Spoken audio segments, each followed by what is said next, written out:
Eni de Cort, mita terapista de família e pareja, na secção Vida e Família, também mita jefe suplente na secção de Vida e Família, do Departamento de Assunto Social. Abosa, o idioma de amor, laga nos baiwak é 5 idiomas de amor nang puta importante de uma relação de pareja e também boiuna. Tem 5 idiomas de amor. E prometa palavra de afirmação.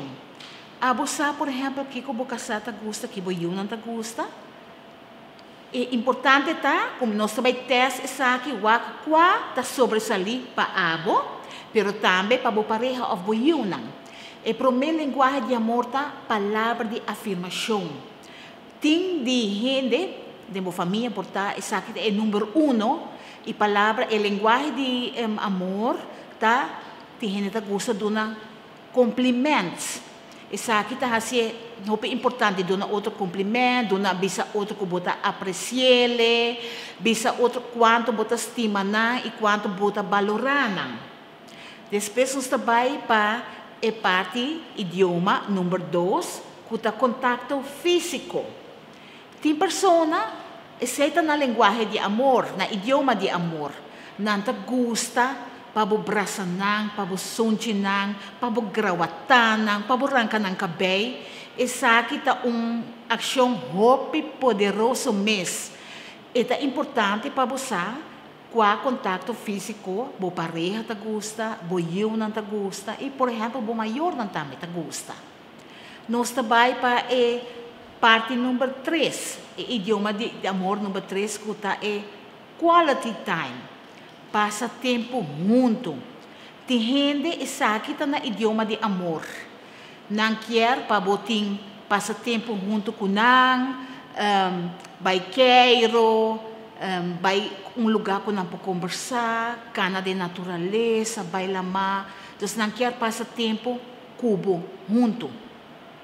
E de 4 tá é esse gesto de regalo. Tem persona que essa aqui está na idioma de amor. Nanta haya essa aqui hope importante de haya regalo, pero também haya algo gesto. Por exemplo, você vai fazer compras, você compra chocolate, você compra algo de bebê. Essa aqui para a pessoa é hope importante mesmo. E nós também para o último linguagem de amor tá de fazer acto para o outro. Por exemplo, mita haya maneira de prática que bisami, que não gusta ferf e não gusta para a senhora waknan. A senhora não haya isso aqui mais estranho mesmo. Pero essa aqui é idioma de amor de maneira é ferf e caminha a senhora para wake e tá dando água e não conversar e essa aqui é parte de motivação.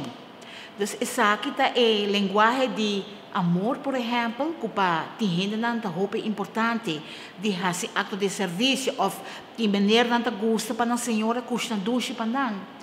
Importante dentro dessa aqui qual é som que sobresalir se acabou, pero qual sobresalir se acabou casar ou se acabou não. Para hope bia se nós não sa o idioma de amor de cada pessoa, nós podemos fazer coisas que a nós quer, que a nós gosta, pero outra pessoa não te guste. Por exemplo, você vai mandar flor na gente humber, porta você é bom, pero a pessoa não te guste at all. Esse é o seu idioma de amor. Então, é importante para nós vai analisar que cada seu idioma de amor para assim nós por conectar melhor com o outro.